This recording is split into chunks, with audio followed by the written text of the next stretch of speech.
very generally speaking, the goal or the overall idea of cognitive electrophysiology is to try and understand some of the processes of the mind, like working memory or language or sensory perception, emotion, to the dynamics in the brain, to computations in the brain, by studying the electricity of the brain, the electromagnetic waves that are produced by the brain as the brain is producing cognition. So this is just the very, very overall general goal of cognitive electrophysiology. Cognitive electrophysiology is at the intersection between psychology or cognitive science and neuroscience, and in particular electrophysiology. So as a cognitive electrophysiologist, it's useful to think about where on this very kind of simplistic spectrum you lie, where you identify yourself with. Are you more in the kind of psychology-oriented side or more on the neuroscience, brain-oriented side? This is an important thing to think about because it will help guide the papers that you should be reading and critically thinking about, and the kinds of experiments that you will plan on doing, the types of data analyses that you should be doing, and how to best interpret your results, what kinds of theoretical or empirical frameworks you should be using to interpret your results. This lecture will comprise 4 sections.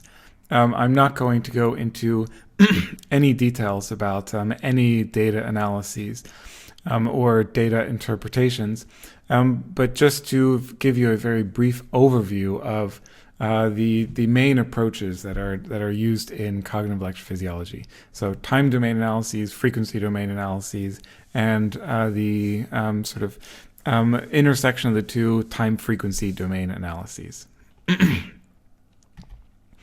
So most people, when they think of time domain analyses with EEG or MEG data, they are thinking about ERPs, event-related potentials. These are not the only analyses that are possible in the time domain. There's also microstates, for example, and multi-scale dynamics or fractal-based dynamics. But ERPs are certainly the dominant form of analysis in the time domain. Here you see a bunch of single trial EEG data. I believe these are from electrode FCZ, but it doesn't matter. The number here corresponds to the trial number, and time 0, this time is in milliseconds on the x-axis. Time 0 is when a stimulus appeared on the screen in front of the subject. So here you can see that individual trials seem to be quite variable. So there's quite a bit of variability over the different trials. In this plot, you can see all of the individual trials. There are 99 individual trials. And the event-related potential, the ERP, the average of all these trials plotted in black. To compute an ERP, it's very simple. You just take all of the trial voltage fluctuations at each time point and average them together. So very simple, just sum and divide by n, and that gives you the event-related potential. One of the first things that you will notice when looking at this plot is that the ERP is quite a bit smaller in magnitude compared to the single trial fluctuations here in gray. In fact, ERPs tend to be somewhere around an order of magnitude smaller than the voltage potential fluctuations of the individual trials. Now, there's 2 ways to interpret this. Some people interpret this to indicate that single trial data is very noisy. These large fluctuations are indicative of just a lot of noise, brain noise, and measurement noise.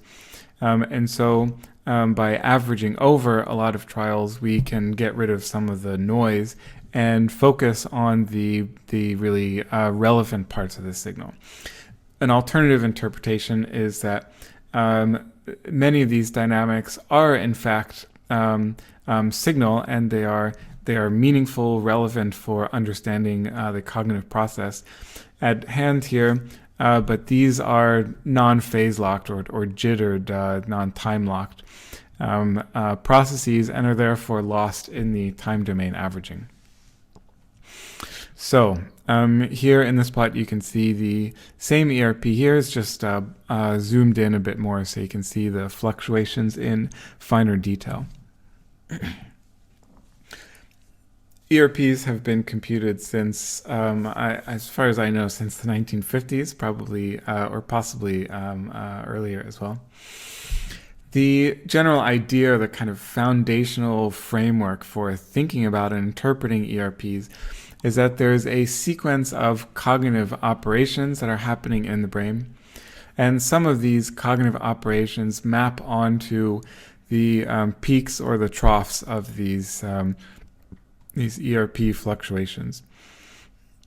And so whether you agree that this is an appropriate model, that there are sequential cognitive modules that are being activated and they map onto these peaks and so alternating polarity peaks in the event-related potential is something you can think about on your own. But this is one of the main driving ideologies behind interpreting ERPs. This is just to give you the reference for where I got this figure from. So the advantages of event-related potentials are that they are computationally very simple. It really is just sum and divide by n. In fact, your phone could probably compute an ERP basically as fast as a supercomputer could. There's also a decades-old, very large, very rich literature on using ERPs to try and understand and make inferences about cognitive processes. And so this can be a very good thing. There's a very large literature in which to embed and relate your findings. Some of the disadvantages of event-related potentials are that, as I briefly mentioned, jittered and non-phase locked activities are lost. I will, in a future video, define more precisely what these terms mean and how we can measure and extract these non-phase lock dynamics. For the researchers who lean a bit more towards the neuroscience side of the spectrum, ERPs provide a limited scope of data analysis possibilities that might be of interest to someone who is focusing more on the neuroscience aspect, such as synchronization, cross-frequency coupling, these kinds of dynamics. ERPs, in particular the later, more cognitive components of the ERP spectrum, tend to have low signal-to-noise characteristics or low statistical power. This is not mathematically necessarily the case. This is just occasionally empirically observed. There's also kind of an unclear link to underlying nerve physiology. Again, particularly for the later components, it's a bit less clear exactly how these alternating streams of polarity reversing potentials are produced in the brain and what the significance of those ERP components is. Okay, so now we get to frequency domain analyses. Just by way of a very brief non-mechanistic introduction to frequency domain analyses, the idea of frequency domain based analyses is to represent and analyze the signal not in the time domain, but in the frequency domain. Probably, or hopefully, you have at least some passing familiarity with how to interpret these frequency domain plots, but just briefly you can see here, so here's the time domain. This is a 1 second tick mark, so this is 2 seconds in total. And you can see that this signal has 1, 2, 3 peaks within 1 second, so we would call that 3 hertz. Hertz is a unit of frequency. It's 1 over seconds, and so your 3 peaks corresponds to 3 hertz. It's very simple. The amplitude is 1. That might seem a little strange because here you see in the time domain, the amplitude of the sine wave seems to vary between 1 and -1. So you might be wondering, how do we get this bar only at 1? We will discuss in a future video that, in fact, this sine wave is best conceptualized as a circular process that's cycling around with a constant distance from the origin of one. And what you see here as going up and down is really just a projection onto the real axis going back and forth like this. If that sounds sort of wacky or fantastical, then you can look forward to the video on the Fourier transform where I discuss this in more detail. So here's the frequency representation of this signal. Here is the frequency representation of this signal. You can see it is oscillating faster and it has lower amplitude. So here it has the bar is at a higher frequency, 8 Hertz, and the amplitude is lower at 5 Hertz. In this panel, you see the sum of these two signals. And with these two pure sine waves, it's fairly easy to look at this and see that there are two sine waves. But you can already see with this very simple example that the constituent parts, the components of this signal, are easier to identify in the frequency domain compared to in the time domain. This advantage of the frequency domain is much more prominent in a signal that looks like this. So this looks like a very complex, noisy signal. It may be difficult to see or to identify how many different components are in this signal in the time domain, but in the frequency domain, it's much easier. We can see that there is 1, 2, 3, 4 sine wave components of this signal plus some low amplitude broadband noise in here. So it's much easier to talk about this signal in terms of the frequency domain. Okay, so how do we get to the frequency domain? We do this by something called the Fourier transform, which was put forth by Joseph Fourier, and according to Wikipedia, this is what he looked like. The Fourier theorem specifies that any signal can be expressed or represented as a combination of different sine waves, each sine wave having a different frequency, amplitude, and phase. So we will talk in glorious detail in the future about how these frequencies are created and how the amplitudes and phases are computed. But for now, you can just know that any signal can be expressed perfectly. It can be perfectly represented using a bunch of sine waves. And so the very sort of general conceptual idea of how the Fourier transform works is something like this. So you start with a signal. This is a single trial of EEG data, so you can see the voltage fluctuations going up and down over time. And then we take a sine wave of some particular frequency and we line it on top of the EEG data. And now we want to know how similar are these two time series. Now, similar is put in apology quotes here, because what we are going to measure is not really something called similarity. If you think of measuring similarity, you probably think of like a correlation coefficient. In fact, the Fourier transform uses something called a dot product, which we will discuss in more detail in the future. But you can just think about how much of this sine wave can you see in this, or can you detect in this EEG data snippet. And we'll call that, for now, we'll kind of temporarily call that similarity. So the amount of similarity is plotted on the y-axis and is plotted in a position corresponding to the frequency of the sine wave. So this is one step in getting from the time domain into the frequency domain. And now we repeat this step for another sine wave with another frequency, and another sine wave with another frequency. And now you can see we are constructing this this full representation of the time domain signal in the frequency domain. Again, the mechanics of all this will become clear in a future video. Okay, so we can do this now for reals and get a frequency domain representation that looks something like this. So we can see, for example, that there is so much amplitude of a 25 Hertz sine wave that can be measured in this time domain signal. So that's very nice. The advantages of the Fourier transform are that it is also computationally very fast.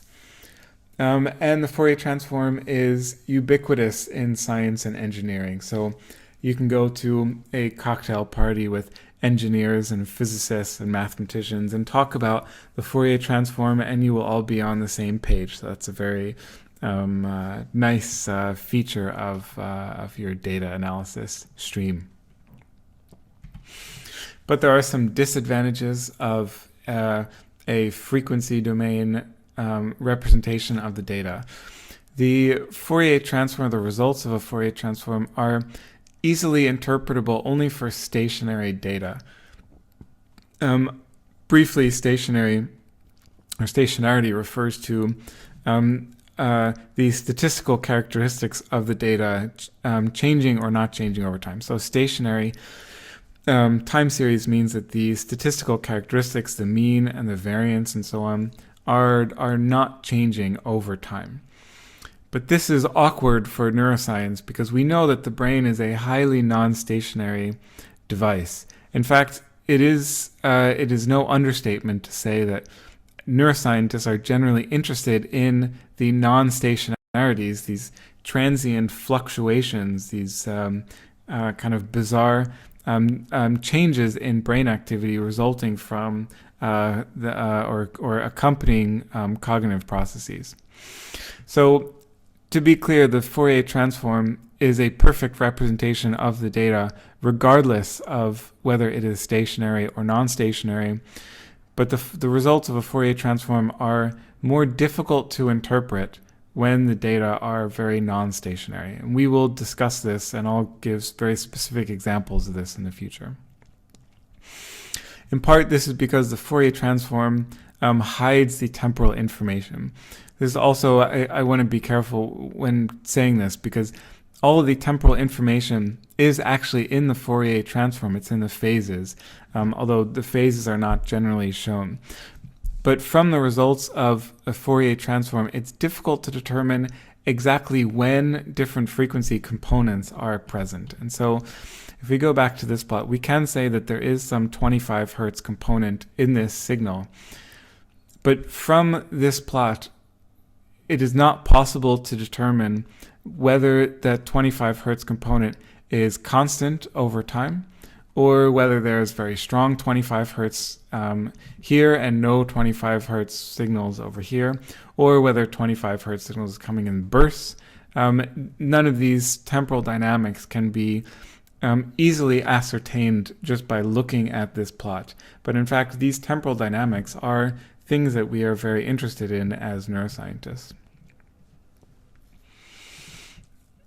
The reason why the Fourier transform makes it difficult to interpret the temporal dynamics is that with the Fourier transform, the Fourier transform involves computing the dot product, that's something we will discuss in the future, between a pure sine wave, so a signal that looks like this, with the EEG data. And so you can imagine that the weighting function would be constant over time. So that's why we don't really get any temporal precision with the Fourier transform.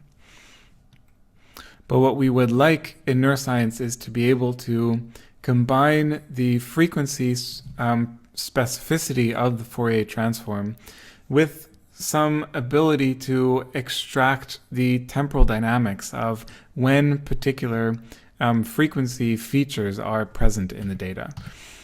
And so one of the ways to do this is by using a time-limited sine wave, or a time series that looks something like this. In this case, this happens to be a Morley wavelet. This is not the only way to perform a time frequency-based analyses. We will discuss this in more depth in the future.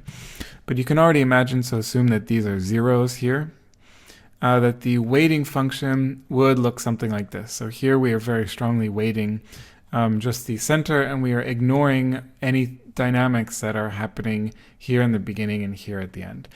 And so convolution involves taking this signal and sliding it over time to move this weighting function here and here and here. And that allows us to extract these temporal dynamics that are frequency band specific. And so this is the basic idea of a time frequency based approach, or time frequency domain analyses. We find a trade-off between temporal dynamics and frequency precision. So that allows us to produce plots that might look something like this. Here you see time on this axis, on the x-axis, and frequency on the y-axis, with smaller numbers indicating or corresponding to slower oscillations, and higher numbers corresponding to faster oscillations. And the color, or the kind of depth in the plot, corresponds to, well, it can correspond to a variety of features that we can obtain using a time frequency based approach. In this particular example, I am plotting power converted to a decibel change from baseline. And so power refers to the energy in the signal. And so red means relatively higher amplitude oscillations, and blue would mean relatively lower amplitude oscillations relative to the pre-stimulus baseline. One thing that we will also discuss in the future that is often sometimes necessary, very often useful, is some kind of a baseline normalization.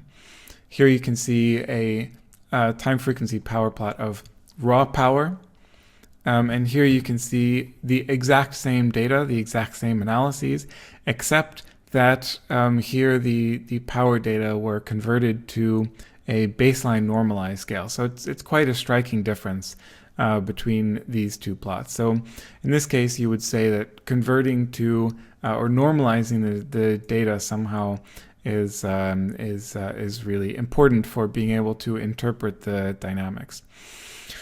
Now, this was a little bit of a carefully selected example. It's not always the case that the raw power and the baseline normalized power are so different. Here you see another case. This is the same data set, just a different electrode being plotted. I think it's OZ or O1, somewhere in the back of the head. And here, of course, there are differences between the raw power and the dB normalized power, but the differences are not so striking relative to this particular electrode.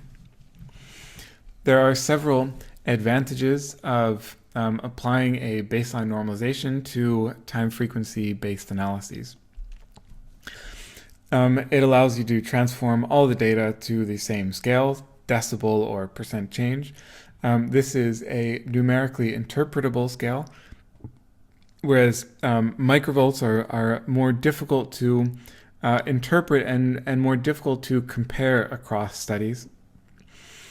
Baseline normalization allows you to disentangle task-related from background activity, and decibel normalized power is more likely to be normally distributed, which of course is very good for statistics, particularly if you would like to use parametric statistics such as ANOVAs or regressions or these kinds of statistical analyses. So again, these are issues that are important, and we will go into these in more detail in dedicated videos in the future. Baseline normalization is almost always a good idea. It is not always necessary, and in fact sometimes it is specifically not a good idea, but in most cases baseline normalization is a good thing and should be done. Okay, so time frequency based analyses or approaching EEG data in a time frequency frame of mind has several advantages. I think arguably this approach allows you to get as close to the underlying neurophysiology as is possible with EEG data. It provides a very flexible framework for many types of analyses, which I'll talk about in a little bit more detail on the next slide. There are many so-called low-hanging fruits. This means that there are many cognitive processes, mental processes that simply have not really been very well mapped using time frequency based analyses. So there are many opportunities for kind of interesting and uncharted areas in cognitive neuroscience to be explored. Time frequency-based analyses are amenable both to very strict theory-guided hypothesis testing, as well as very open exploratory data analyses. So I think it's appealing both for sort of theoretical-oriented people as well as methodology-oriented people. And of course, it allows you to produce some very pretty colored plots. That's it's a non-scientific advantage, but it's a nice thing nonetheless. Perhaps the main disadvantage of time frequency-based analyses is that there's necessarily reduced temporal precision and also reduced frequency precision. This is a necessary consequence of the trade-off between temporal information and frequency information. The reason why this is the case is something we will discuss in more depth, but one might reasonably ask whether this really matters, this reduced temporal precision, if you go on the order of milliseconds to hundreds of milliseconds, or more often tens of milliseconds.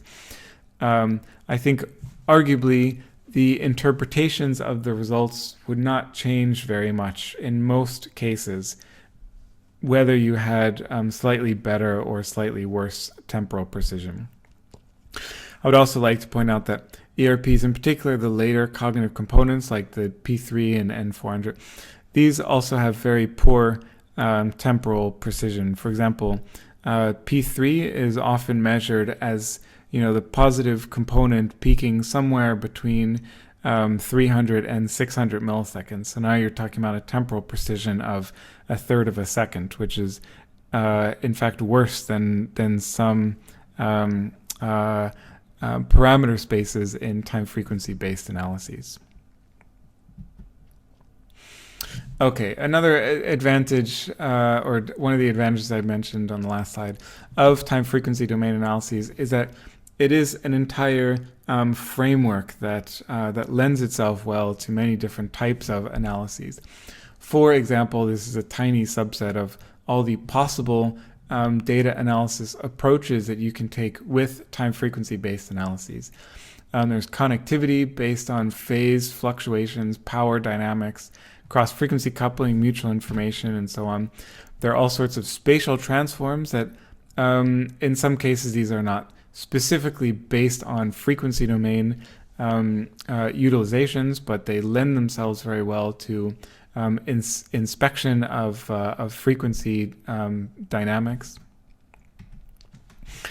And there's a whole laundry list of possible analysis approaches that you can that are sort of justifiable based on brain physiology and known neurophysiological dynamics that can be used in EEG studies. Of course, I'll have a video about this in the future, but it's important to keep in mind that analyses of EEG data should be guided towards or restricted by something that's known about the brain. We need to be able to link the results of our analyses back to something that we know is happening in the brain.